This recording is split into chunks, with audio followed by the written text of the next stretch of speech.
Well, this Sunday is Juneteenth. It marks the day in 1865 when all enslaved black people in this country learned they were free. America's grim chapter of slavery began here in Hampton. But as you'll learn this morning, that same land became freedom's fortress. Where the water meets the land at Fort Monroe in Hampton, 20 enslaved Africans aboard an English ship. Chains being dragged across the deck. They could have been down here for weeks. Met a dark fate. They were taken, kidnapped, stolen for profit.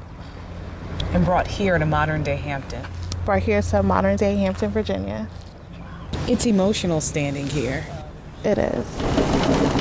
I can only imagine the fear that was going through their minds as they're being walked onto shore. And on these shores, the horrors of slavery began.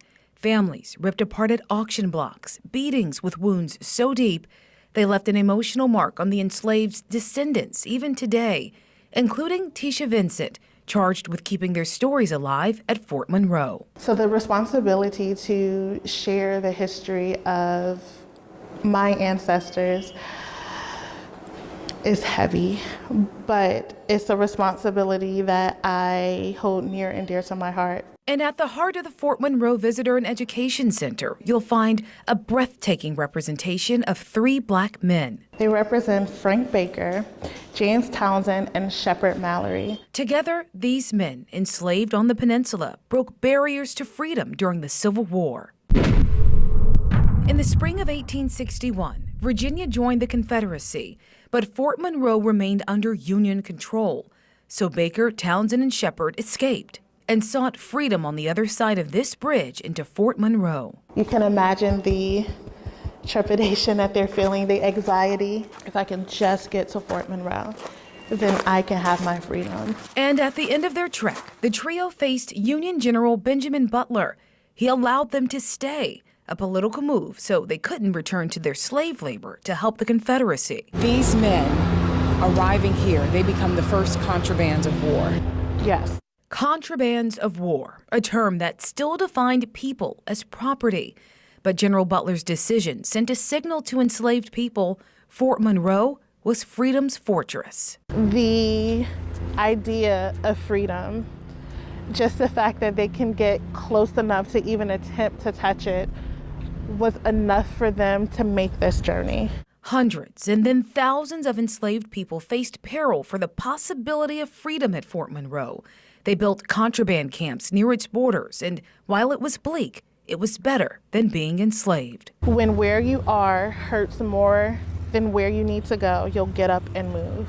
By 1863, President Lincoln created the Bureau of Colored Troops, allowing contrabands of war to enlist in the Union Army.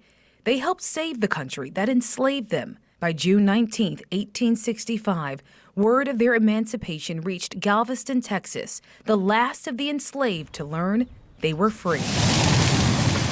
A moment made possible in part because of 3 brave men from Hampton who found freedom on the same land where America's darkest chapter began. This was horrific, a very bleak, dark chapter in history, but they survived. They did survive, and their descendants are here to make sure their role in American history is never forgotten. A thank you to photojournalist Michael Woodward for his incredible storytelling as well in this report. Fort Monroe is set to host 2 events this weekend for Juneteenth, and there are several others happening throughout the Hampton Roads region. We have a list of events celebrating Juneteenth, honoring the brave men and women who fought to end slavery. It's up right now at WTKR.com. Jessica, thank you for that.